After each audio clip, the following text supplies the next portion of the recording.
నవ్యాంధ్ర రాష్ట్ర రాజధానిగా అమరావతి పేరు సూచించిన నాన్నగారు కృష్ణమ్మ ఒడిన రాజధాని నగరం అద్భుతంగా నిర్మాణం కావాలని బలంగా ఆకాంక్షించేవారు.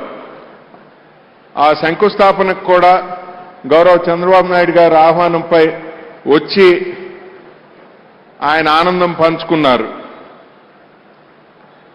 వారి ఆకాంక్షలకు అనుగుణంగా అమరావతి నూతన నగరం అపురూపంగా తయారై యావత్ దేశానికే కీర్తి ప్రతిష్టలు తేవాలనే సంకల్పంతో మా కుటుంబం తరపున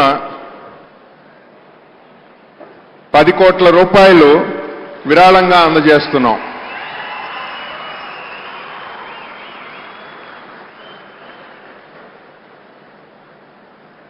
Apart from naming Amaravati, he always looked forward for the overall development of this new city.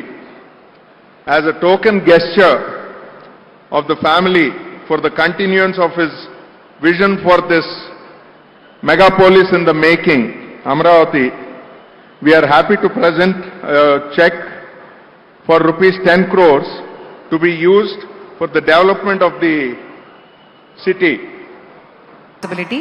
ఇప్పటి వరకు 110 కోట్ల సిఎస్ఆర్ ప్రాజెక్ట్స్ ని చేపట్టడం జరిగింది.